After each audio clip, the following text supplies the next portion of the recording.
Assalomu alaykum hammaga. Blitz YouTube kanali uchun navbatdagi intervyu videomiz va bugun o'sha Germaniyadan Dessau shahridan turib Nodir aka bilan video intervyu qilamiz. Rahmat kattakon suhbatga rozi bo'lganingiz uchun. O'zi sizni keysingiz, bu yerga kelish tarixingiz, o'zi kelgan yo'lingiz juda qiziq men uchun ham. Juda ko'p savollarim bor shaxsan. Ishga to'g'ridan-to'g'ri kelgansiz. O'shani bugun xudo xolisa gaplashib o'tsak, menimcha ko'pchilik foydali bo'ladi. Birinchi savolim hammaga beradiganim, o'sha qanaqa qilib kelgansiz Germaniyaga? Va qanchadan beri Germaniyada yashayapsiz? Assalomu alaykum barchaga, barcha vatandoshlar, barcha Germaniyadagi o'zbeklar, tanishlar, do'stlar. Germaniyaga kelishim birinchi boshidan boshlasam, nemis tiliga qiziqishim o'zi 2014-yilda Germaniya futbol bo'yicha jahon chempionatida g'olib bo'lgan. Shunda endi zo'r komanda ekan, muxlislik qilsa bo'ladigan komanda ekan, shunga men qiziqdim deb Germaniyaga qiziqish boshlaganman. Nemis tiliga kirib kelishim asosiy sabablardan biri futbol desam bo'ladi. Futboldan keyin institutga kirdik. Institutda o'qish boshlaganda juda ko'p bo'sh vaqtlarim bo'ladi. Bo'sh vaqtlarda nimadir ish qilish kerak. Masalan, ertalab 8 da o'qishga borasiz, 2 da tugaydi.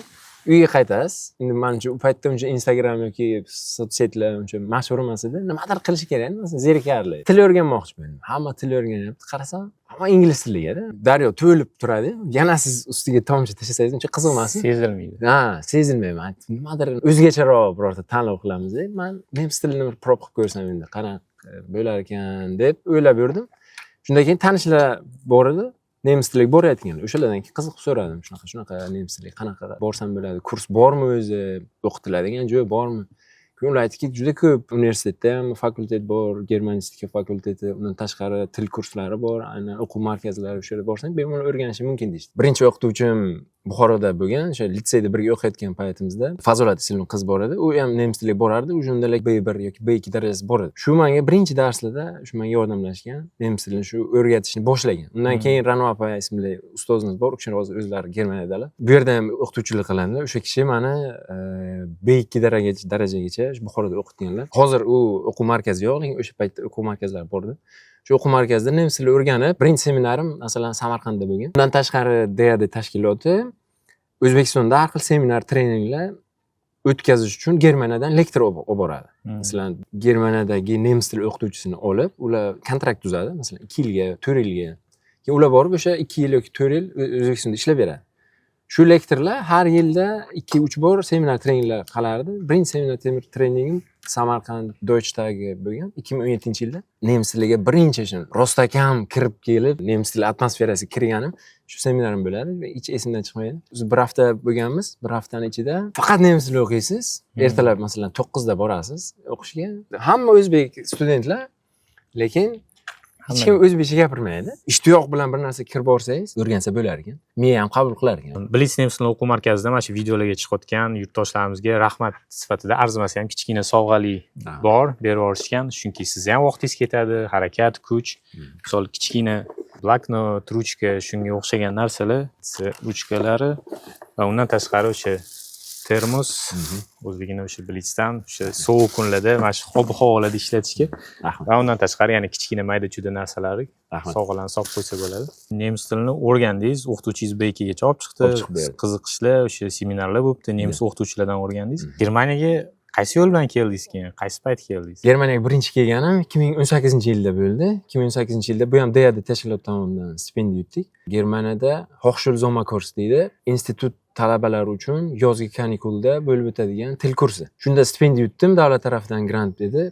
Shu grantni yutib, birinchi bor 2018-yilda Germaniyaga kelganman. Münster shahriga kelganmiz. Münster shahrida Hochschulsommerkursga qatnashib, shu yerda sertifikat olganman nemis tilidan. U yerda ham o'sha nemis tilini juda chuqurroq o'rgatishgan. Birinchi kelganim 2018-yilda bo'ladi. Undan keyin uyga qaytib ketgandim, chunki o'qishim bor edi.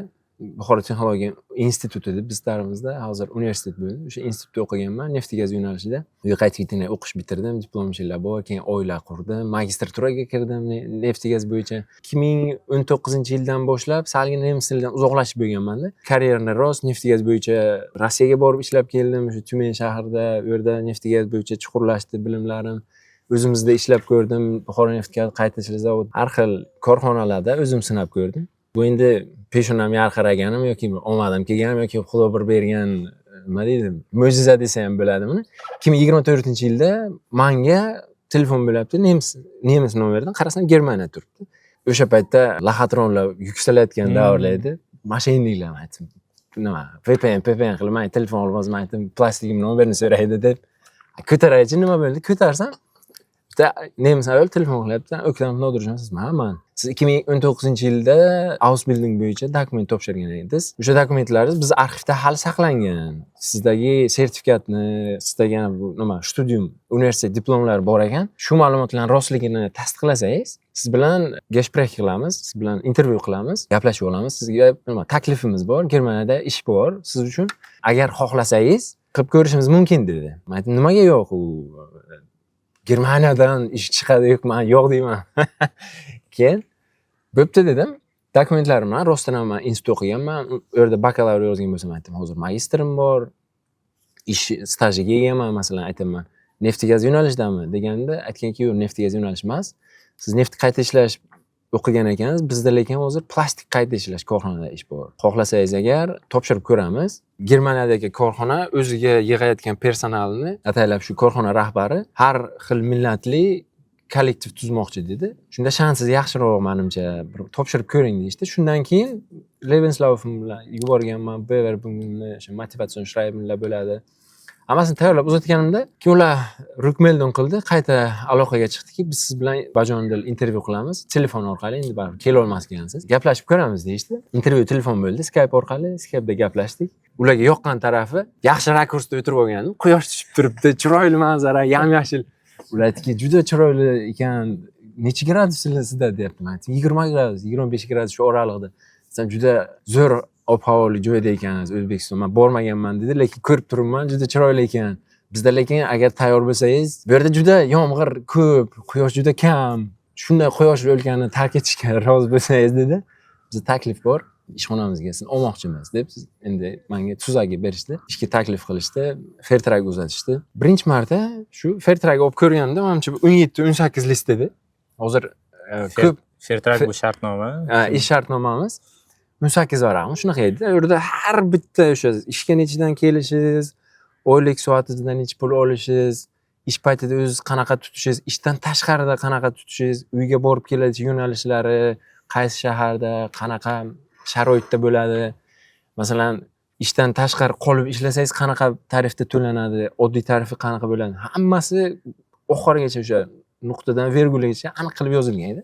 Kechki smenada ishlashingizga necha foiz qo'shimcha, yakshanbaga, dam olish kunida, bayram kunlarida 100% qo'shimcha to'lashi, hamma narsa yozib qoldiriladi. Hammasi yozilgan. Aytganingizda o'sha hozir bitta qiziq joy 18 varro dedingiz, shartnoma. Ba'zi payt Telegram guruhlarda o'zbeklarda yozishar, mana menga nemis kompaniya yoki kimdir konsalting kontrakt yuboryapti-da, 2 varro tekshirib beringlar deydi.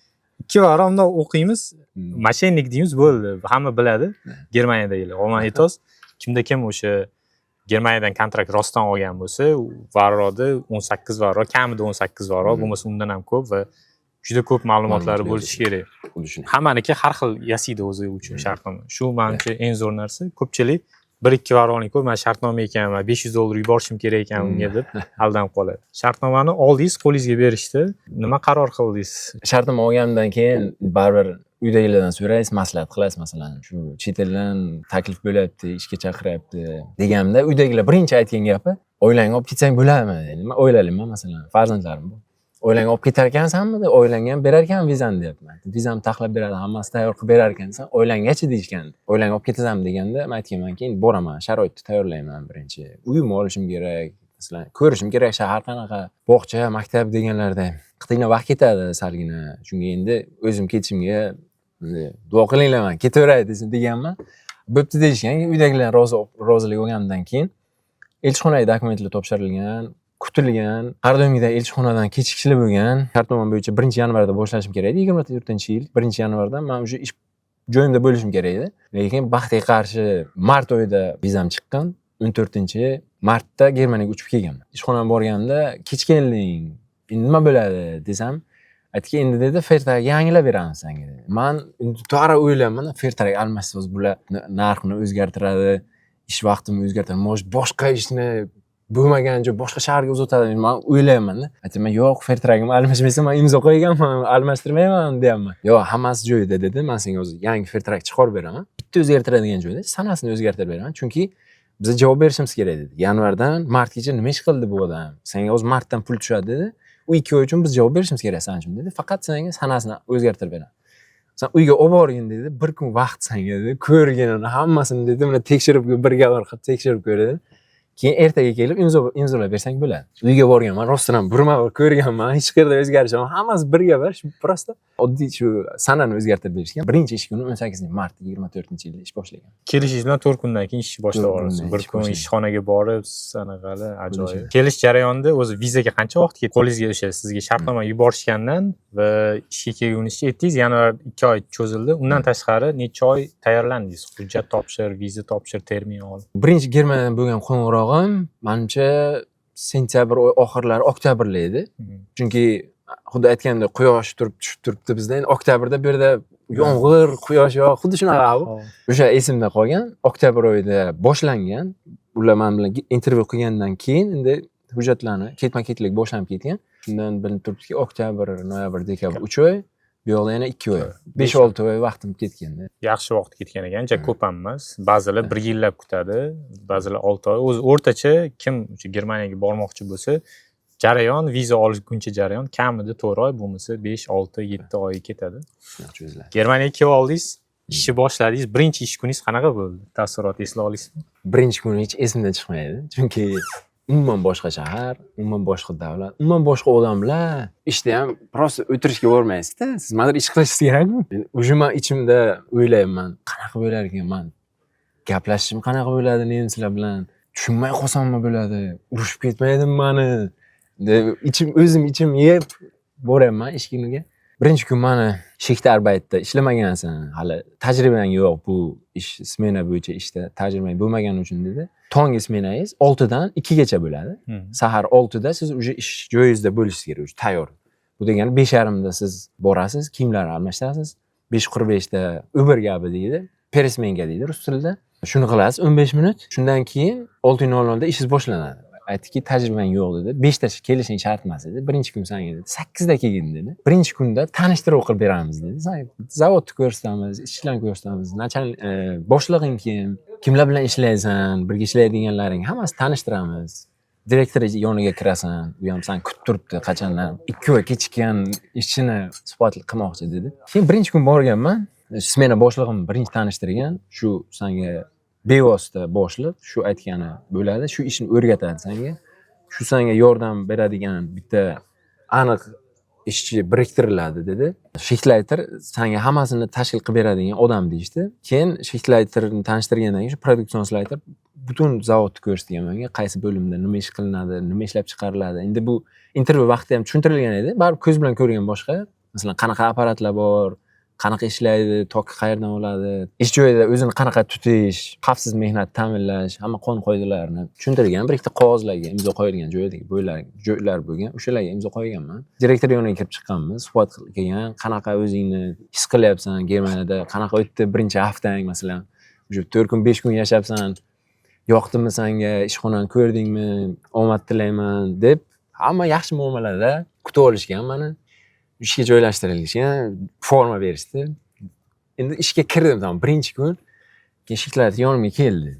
Boshidagi birinchi so'ragan, qayerdansan? Masalan, nemis tilini qayerda o'rgangansan? Nimaga nemis tili o'rgangansan? Germaniyadan boshqa davlat yo'qdimi? degan savollar bo'lib turadi. Masalan, har xil odam bor-da. Endi bu faqat Germaniyada emas, har bitta davlatda, masalan, buni o'ylab ko'rsangiz, o'zimizda ham topiladi bunaqa odamlar. Shunaqa provokatsion savollar ham bo'ladi. Demoqchiman. Endi tayyorlanib kelinglar, bunaqa savollar albatta bo'ladi. Uni darrov ko'zlarni katta qilib reaksiya qildirish shart emas, reaksiya bildirish shart emas. Hammasiga shu tinch bilganimcha javob berganman. To'g'risini aytaman, B2 sertifikat bilan kelganman. Lekin u B2 faqat qog'ozdagi B2 bo'lgan. Chunki buni men birinchi marta aytmayman. Mendan keyinlar aytadi bu gapni. O'zbekistondagi o'qilgan nemis tili bilan bu yoqda kelib gaplashadigan nemis tili juda farq qiladi. Shu B2 deganim men bu yoqda kelib xuddi o'zimni bir A2da his qilganman-da, masalan. Boshlang'ich bilim olib kelganman. Juda oddiy gaplar bilan gaplashib yurganman. Men birinchi haftam juda qiyin o'tgan. til bo'yicha masalan ishni yaxshi tushunib olsangiz ish qilib ketadi. Odam qilgan ishni odam qiladi. O'rgatilgan ishni qilib ketaverasiz. Lekin ishni tushuntirgancha ancha vaqt ketadi-da. Shuning uchun tilni o'rganib kelishni tavsiya qilaman. Tilni o'rgangandan keyin har xil muzika eshitish kerak, kino ko'rish kerak. Chunki u yerda masalan xohtosh deydi. Bizda o'rgatiladigan B1, B2 sertifikatlar masalan xohtoshda bo'ladi. Bir kelganingizdan keyin dialekt bo'ladi. Har bitta regionning o'ziga tegishli bo'lgan shevasi bo'ladi. Uni lug'ati bor o'zini. Kelgandan keyin yana Germaniyaga kelganingizdan keyin faqat o'qish, o'rganish, izlanish, faqat shu to'xtamaysiz. O'zim Buxorodanman. Turizm shahar, ko'p turistlar keladi. Men o'zim ham ishlaganman, kafeda ishlaganimda, kafe Wishbone hozir ham ishlaydi. Bu o'shani kafe Wishbonening egasi nemis edi. Nemis ayol Buxoroda kafexona ochgan. O'sha yerda biz ishlagandik. Endi unda salgina bizda Deutsche atmosfera deydi. Nemis atmosferasi bilinib turardi, chunki siz bilan boshliq har kun nemischa gaplashadi. Keyin nemis kafesi bo'lgani uchun ko'p nemislar kelardi bizga. Ko'p nemislar keladi. Ilojingiz yo'q nemischa gaplashasizda. O'shanda salgina shu tajriba yiqqanmiz nemis tilida. Nemis tili bo'yicha zo'r maslahatlar berdingiz. Shu YouTube'da videolar bor. O'sha real hamma shahardan real odamlar videolar ko'rishingiz mumkin. Ish haqida gaplashdik, lekin nima ish qilishingizni aytmadik. Qaysi joyga, korxona, zavodga keldingiz va nima ish qilishga keldingiz? Korxona nima ishlab chiqaradi? Qisqacha aytib bersangiz. Biz korxonamiz Germaniyada Dessau shahrida Sachsen-Anhalt viloyati bo'yicha birinchi pilot proyekt deyiladi. Endi pilot proyekt degan tushuntirsam, bu tajriba misolida quriladi zavod. Keyin u yerda ishchilar yig'iladi, ish o'rgatiladi ishchilarga. Agar bu zavod o'zini yaxshi tarafdan ko'rsatsa, bozorda o'z o'rnini ega bo'lib ketsa, o'z o'rnini topib ketib olgan taqdirda keyin zavod kattalashadi va o'zining filiallarini qurish boshlaydi. Shu pilot proyekt degani shu. O'sha Sachsen-Anhaltda qurilgan sababi Ostdeutschland va Westdeutschland hali farqi bor. Westdeutschlandda nisbatan joy kam, arenda miqdorlari Westdeutschlandda balandroq, masalan, qimmatroq bo'ladi. Ostdeutschlandda salgina arzon va keyin sizga hokimiyat preferensiyalar beradi, har xil yengilliklar qiladi. Shu viloyatda ham ishlab chiqarish kuchaysin, ishchilar ishbilik bo'lsin, bekor yurmasin degan maqsadda shu ish qilingan. Pilot proyektga men taklif qilishgan. Zavodimiz chiqindilardan plastik granullar ishlab chiqarardik. Chiqindining ichida masalan nafaqat plastik bo'ladi, qog'oz bo'ladi, temir bo'ladi, alyuminiysi bo'lardi. Shuni ichidan biz kerakli, o'zimizga kerak bo'lgan plastikni ajratib olamiz va shuni qayta qo'yib granullar sifatida kilolab sotardik biz. Endi kim xohlasa masalan kimdir o'yinchoq zavodlar oladi, kimdir stol stul ishlab chiqaradigan bor. Katta mijozlarimizdan biri fermerlarga har xil turdagi savatlar yoki guldonlar ishlab chiqarish uchun katta mijozimiz bo'ladi, ko'p katta miqdorda olardi. Ular keyin yana qolipga solib, o'shani qayta quyib ishlashga yaroqli granullar ishlab chiqarganmiz. Shu zavodda o'z mehnat faoliyatimni boshladim. 2024-yildan to 25-yil sentyabrgacha shu zavodda ishladim. Germaniyada bilamiz, mana hamma zavodlar o'z deyarli avtomatizirованный, shu 100% yo'lga qo'yilgan. Faqat oddiy ishlayotganingizda ham asosan o'sha stanokni boshqarib turasiz, kompyuterga qarab turasiz, yaxshi ketyaptimi yo'qmi, qaysidir joyda yozib qoldirishingiz kerak yoki ma'lumot berishingiz kerak jarayonlar. Shu ishga kirdingiz. Oylik necha pul bo'ldi? Eng qiziq savollardan necha pul brutto netto degan narsa bor, soliqdan oldin va soliqdan olib tashlagandan keyin necha pul oylik taklif berishgan, necha pul oylik bilan ish boshlagansiz? Ish haqiga kelsak, o'sha Fairtrag olganda, ish shartnomani olganda hammasi yozilgan edi. Bu yerda soatiga to'lanadi. Soat bay ish turi, masalan, har kuni har bitta smenangizda 8 soat ishlab bersangiz, o'sha har bir soatiga pul to'lanadi. Menda birinchi ish shartnomamda yozilgan ish haqqim soatiga 18 euro edi. Keyin ish tajribangiz ortgan sari suhbat qiladi. Masalan, siz bilan yuzma-yuz dushanba kunki suhbat qilaman, oylagin ko'tarib beraman demaydi. Ishda jarayonda boshlig'ingiz keladi, savol beradi. Mana bu qanaqa bo'lardi? O'zi masalan bilib turish ham mumkin deb o'ylayman-da men. Lekin ular ko'p mana shu sinaydi sizni. Mana bunaqa qilyapsan, sal o'zgartirsak qanday bo'ladi deb sizdan so'rab olmoqchi bo'ladi. Siz o'shanda bilganingizcha, masalan, men o'zim ham shunaqa bo'lganman.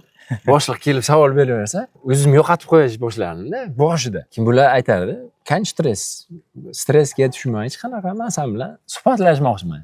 Bizda masalan har haftada 2 marta boshliq kelib siz bilan suhbatlashsa, yaxshi signal emas siz uchun. Shuning uchun biz men shunaqa o'ylardimki, ishlayolmayapmanmi nima, bular ko'ngli to'lmayapti mendan, shuning uchun ko'p kelyapti boshliq deb o'ylardim. Keyin bir 2 kun so'radim, nimaga har safar kelib so'rayverasan, man ishlayapman, mandan kelib sen so'rayver. Aytganda ko'rmoqchiman, qanaqa o'zing tutishing, prost men sen bilan yaqinroq bo'lmoqchiman, suhbat qurmoqchiman. U har kun keladi, kabinetiga kiradi, ish tugagandan keyin uyga ketadi. Siz ham ishga kelasiz, zavodda ish qilasiz, knopkalarni bosasiz, masalan, remont bo'lsa, remontda qatnashasiz. Bir-biringizni umuman ko'rmaysiz. U aytardiki, ishxonada yaxshi muhit paydo bo'lsin. Yana bir narsani aytib o'tishim kerak shu yerda. Yashab turgan Germaniyadagi nemislar ham hayron qolgan. Ishxonaning ichida hamma kollegalar, direktorgacha ham biz sanlardik. Masalan, Germaniyada ham shunaqa qonun bor. Boshliq har doim sizlanish kerak. Siz deb murojaat qilishi shart. Lekin biz boshliqlar shunaqa yaxshi muhit yaratmoqchi bo'lgan. Shunda aytgandiki, hech kim bir-birini sizlamaydi. Hamma bir-biriga san deb murojaat qiladi. Chunki Germaniyada siz birovni sizlasangiz, sen bilan men salgin distansiyada turamiz. Uncha yaqin bo'lib ketmaymiz deganda sizlar mana shu. Shuning uchun ishxonada hammamiz bir-birimizni san deb murojaat qilardik. Shuning aytardiki, men yaxshi muhit yaratmoqchiman. Men nafaqat san bilan, boshqa ishchilar bilan ham gaplashaman. Har haftada kamida bir marta kontaktga kirishishga harakat qilaman. O'zimni direktorlik ishlarimdan tashqari ham sizlarga ham vaqt ajratmoqchi bo'laman deb tushuntirgan edim. Ishxonam yaxshi edi. 18 yevro dedingiz, birinchi shartnomangizdagi oylik, soatiga 18. Bir oyda taxminan 3000 dan sal oshadi, adashmasam. Bruttoyingiz bu. Bruttomga kelsa, taxminan 3100 atrofida bo'lardi. Bu brutto oyligim edi. Soliqlarni olib tashlagandan keyingi summa netto deyiladi. Netto kamiga 2000 yevro olganman. Bizani Saksoniya Anhaltda, bizani shaharda bu o'sha oyliklar misol nisbatan pastroq bo'lishi mumkin, lekin shunga yarasha xarajatlar ham past. Sizda o'sha Germaniyaga kelganingizda xarajatingiz necha pul bo'lgan? Netto 2000 chiqqandan keyin xarajatlarga kelsak, birinchi katta xarajat bu har doim uy ijarasi hisoblanadi. O'zimga xona olgandim, endi VG deydi bu yerda. Xonamga 300 yevro berardim. Undan tashqari yeb ichishga 200-300 atrofida ketardi. Undan ham tashqari kichik xarajatlar desam bo'ladi. Masalan, yo'l kiraga Deutschland tiket olishingiz mumkin har oy. Telefonga to'laysiz. Telefonga to'laysiz. Har kun uyda ovqat qilmaysiz. Masalan, doner yeyishingiz mumkin. U yoqqa chiqishingiz, restoranlarga borasiz, restoranlarga bormaysiz. Yolg'on emas.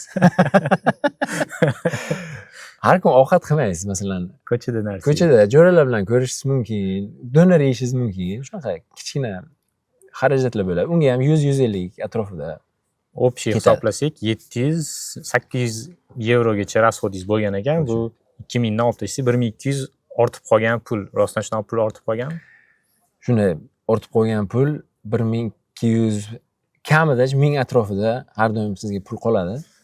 Keyin u pulni o'ylab, tejab ishlatasiz. Uyga yuborishingiz mumkin, boshqa narsalarga ishlatishingiz mumkin, lekin sizda holatingizda mana shu 3100-3200 bruttodan soliq ko'proq qolingan. Masalan, oilangiz kelsa, soliqingiz yana kamayadi. Sizga 2000 emas, 2300-2400 chiqadi. Keyin yana bola pullari qo'shiladi. Bu narsalar misol endi xudo xolisi bo'ladi, oilangizni olib kelsangiz.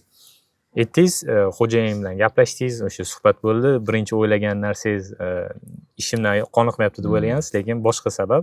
Bular o'rganib, ishchiga ishonch hosil bo'lgandan keyin o'sha oyligini oshirish yoki boshqa lavozimga o'tkazish, boshqa отделlarga, boshqa bo'limlarga qo'yish niyati bo'ladi. Xuddi shu. Ikkinchi aytdingiz, oyligim oshgan. Ikkinchi shartnomangizda necha pul oylik taklif qilishgan shu holatlardan keyin? Ishga kirganimdan keyin bu orada bir marta oyligim ko'tarildi. Shu 18 yevrodan 19 yevro 70 sentga ko'tarildi va shu oylik bilan ishlaganman. Sentyabr oyigacha ishladingiz. Undan keyin nima bo'ldi? Hozir qayerda ishlayapsiz? Bu ham Germaniyani o'ziga xosliklaridan biri deb o'ylayman. Hozir menimcha butun dunyoda sal iqtisodiy taqchillik desam bo'ladi. Pilot proyekt edi, aytganimdek, tajriba tariqasida qilingan zavod plastik bozorda o'z o'rnini topa olmadi. O'z o'rnini topdi. Endi biz qilgan xarajatlarimiz sotayotgan mahsulotga rentabelligi tushib ketgan. Biz xohlagan narxga sota olmadik. Biz xohlagan narxga ular olishni xohlamadi. Shu bilan ishxonamiz bankrot e'lon qildi. Bu yerda insolvency deydi. Bu yerda normal holat ekan. Men o'yladim, bankrot tamom. Biz hozir ko'chaga haydab yuboradi. Ko'chaga qolaman. Endi uyim pulini qanday to'layman? Uyga pul uzatishim kerak. Bo'rlarim bor. Uyga ketaymi? Biletni ko'raman. O'zbekistonga bilet qancha? Ketib boraymi? Keyin so'rashtirganda bu bo'ladigan holat edi Germaniyada. insolvency e'lon qilinganidan keyin, bankrotlik e'lon qilinganidan keyin sizga bankrotlik agentligi siz bilan ishlar ekan. Sizni barcha qilinadigan hujjatlaringiz, barcha qilinadigan xarajatlaringiz, oyliklaringiz hammasi shu bankrotlik agentligiga o'tar ekan. Biriktirilgan odam siz bilan kelib ishlaydi. Boshlig'ingiz o'sha biriktirilgan odam bo'ladi. Bankrot e'lon qilingandan keyin ham sizga 3 oy davomida o'sha oyligingiz beriladi. Ishxona ishlasa, ishlamasa sizga o'sha oylik beriladi. Chunki insolvent ishchilarga aloqasi yo'q. Buni ishxona insolvent bo'ladi, ishchilar emas. Bundan ishchilar zarar ko'rmasligi kerak. Shuning uchun ish tugaganida zavodni yopish arafasida endi tugatishimiz kerak. Apparatlarni o'chirish, zavoddagi texnologiya polni nolga tushadi. O'chirish ishlari boshlanadi, tozalik ishlari boshlanadi. Shu orada shu 3 oy sizni oylik bilan ta'minlab turadi. Undan keyin siz bandlik agentligiga borib ariza topshirasiz. Bandlik agentligiga shunaqa ishxonam bankrotlik e'lon qildi. Men ishsiz bo'lib qoldim. Keyin ular sizning dokumentingizni oladi, arizalaringiz ko'rib chiqadi va sizga to ish topguningizga qadar ishsizlik nafaqasi qilib beradi. Ishsizlik nafaqasini qanaqa hisoblaydi deganda, agar oilali bo'lsangiz, farzandlaringiz bo'lsa, netto olganingiz o'sha soliqlaringiz ajratilib tashlangandan keyingi summani 67% agar farzandingiz bo'lsa. Agar farzandingiz bo'lmasa, siz Germaniyada bir o'zingiz bo'lsangiz 60% ni beradi. Bu taxminan 1000-1200 atrofida sizga ishsizlik nafaqasi tushib turadi. Bu degani siz o'zingizni uy ijarangizni to'lab turasiz. O'zingizga yeb ichishingizni qoplaysiz. Undan tashqari ham sizga tashingelt deydi. Ana o'zingizni boshqa xarajatlaringiz uchun pul bo'lib turadi. Shu orada to ish topguningizga qadar sizga Germaniya sotsial tarafdan yordamlashadi va men o'ylaymanki, Germaniyani plus taraflaridan biri ham shu. Chunki sizni hech qachon ko'chaga tashab qo'ymaydi. Kimgadir bu masalan yoqishi mumkin. Siz har doim nazoratda bo'lib turasiz. Siz ishsizmisiz, ishdamisiz, o'qiyapsizmi, til kursiga boryapsizmi yoki prava qilyapsizmi, pul o'tkazasiz masalan, ko'proq pul o'tkazib qo'ysangiz blok qilib qo'yadi. Keyin siz borishingiz kerak bankka, tushuntirib berishingiz kerak. Nimaga buncha pul? Shunaqa joylar bor. Har doim nazoratdasiz. Kimgadir yoqmasligi mumkin. Lekin men o'ylayman bu Germaniya uchun plus, chunki bu sizni xavfsizligingizni ta'minlaydi birinchidan, ikkinchidan har bir insonga individual yondashadi. Kimlar uchundir bu yoqmaydi, to'g'ri. Kimlargadir masalan yoqishi mumkin. Chunki o'zingizni xavfsiz his qilasiz. Men ishsiz bo'lib qolgan taqdirimda ham men to ish topgunimgacha ijaradan meni hech kim ko'cha tashqariga tashlamaydi. Borib qolgan hafta yotmayman degan ana zikr bo'lasiz-da, o'zingizga ishonchingiz bor. Ishsiz bo'lib qolgan taqdirimda ish topgunimcha menda pul bo'ladi. Xotirjam yurasiz. Zo'r ma'lumotlarni aytdingiz. Men ham birinchi marta eshitdim bularni. Shu jarayon bo'ldi, shu narsalar bo'libdi sizda. Hozir yangi ish topishingizda ham hukumat yordam beradi. Hujjatlaringizni ham o'zi bilgan joylarga topshirib, o'zingiz hozir qaysi joylarga ishga topshiryapsiz? Boshqa shaharga ko'chish niyatingiz bormi? Nima rejalar? Umuman olib aytganda, shu barcha yurtdoshlarimizga aytib qo'ygan bo'lardim. Germaniyadagi katta shaharlarga kelish salgina muammosi bor. Endi qaysi tarafdan muammo bo'ladi? Siz o'zingizga uy topolmaysiz. Topishingiz mumkin, juda ko'p vaqtni oladi. Keyin qimmat bo'ladi. Ko'pchiliklar aytadi, katta shaharda ko'p ish bor, yaxshi pul to'lanadi deydi. Lekin hisoblab ko'rganda, katta shahardagi olayotgan katta pulingiz ijaraga katta pul ketadi. Yeb ichishingizga kattaroq pul ketadi. Qimmat bo'ladi. Har bitta qilayotgan xarajatlaringiz o'ziga yarasha balandroq bo'ladi. Kichkina shaharlarda oylik kam bo'lishi mumkin, lekin shunga yarasha xarajatingiz ham kam bo'ladi. 215 130 desa ham bo'ladi. Kichkina shaharda kam pul topasiz, kam xarajat qilasiz, sizda 1000 qoladi.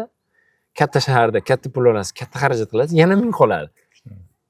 Bitta plusi, siz katta shaharda yashaysiz, har kun chiqib ko'lni davomli ko'rasiz yoki Berlinda Brandenburg torini ko'rasiz, Brandenburg darvozasini ko'rasiz yoki Münchenda har kun Marienplatz yonidan o'tib ketasiz. Bu menimcha o'ylayman, katta shaharlarni plus tomoni shu. Odam o'ziga ham bog'liq. Kimdir katta shaharda yaxshi ko'rib maza qilaman shu binolarning atrofida ko'ping kimlardir tinch. Misol, meni o'zimga ham mana shu o'zimiz turgan shahar juda yoqadi. Endi bu yerda ish kamroq, men soham bo'yicha ko'chishim kerak.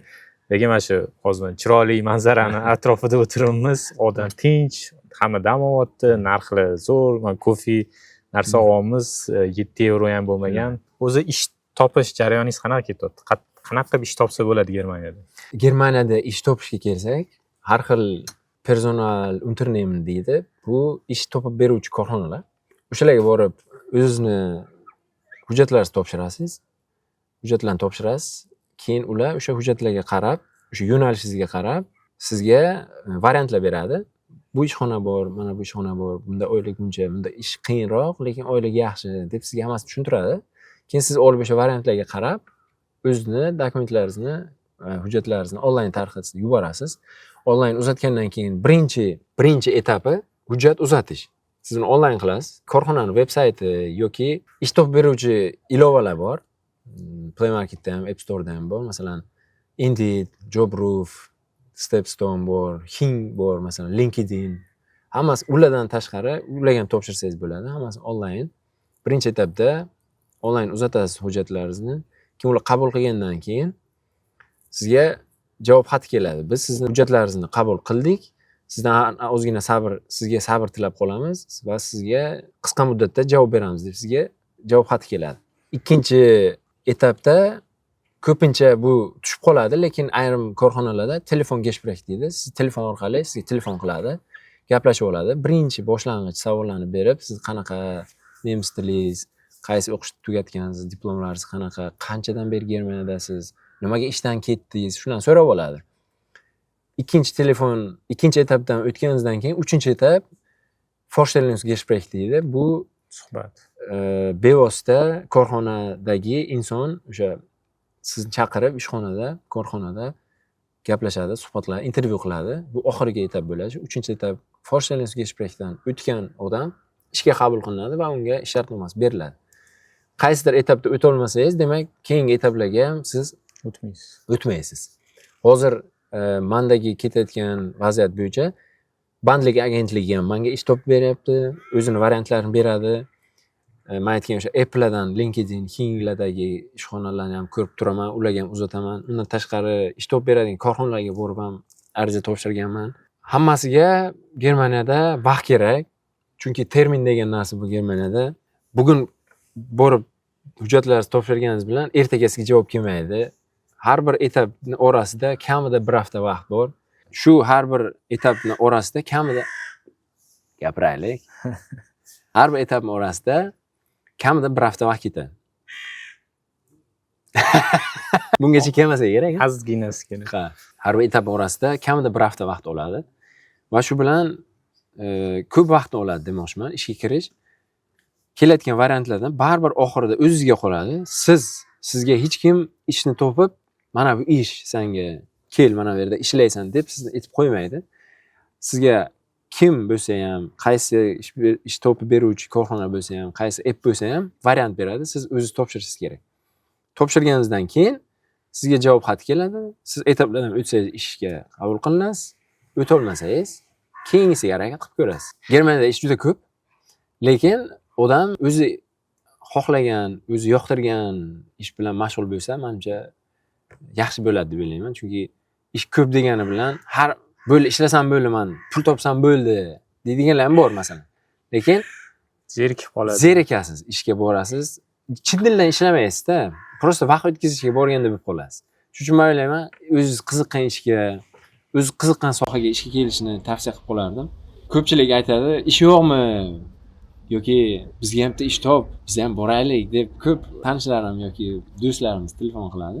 Men aytaman, nemis tili o'rgansangiz, ish juda ko'p. Shunaqa etaplari bor. Desam, sirazu qaytadi. Yo, til o'rganish kerak bo'lsa deydi. Men endi 30 dan o'tdik biz. Endi qayerda til o'rganish deydi. Lekin hozir til kurslariga borsangiz, Germaniyada juda yosh katta odamlar bor. O'shalar o'rganyapti. Harakat qilgan odamga menimcha har doim eshik ochilgan. Harakat qilmaganingizdan keyin javob ham o'shanga yarasha bo'ladi deb o'ylayman. Suhbat uchun, vaqtingiz uchun kattakon rahmat. Menimcha ko'pchiligiga foydali, manfaatli bo'ldi. Bemalol yeb, ichsak bo'ladi shu. Ancha kutgan paytimiz. Sizga ham rahmat.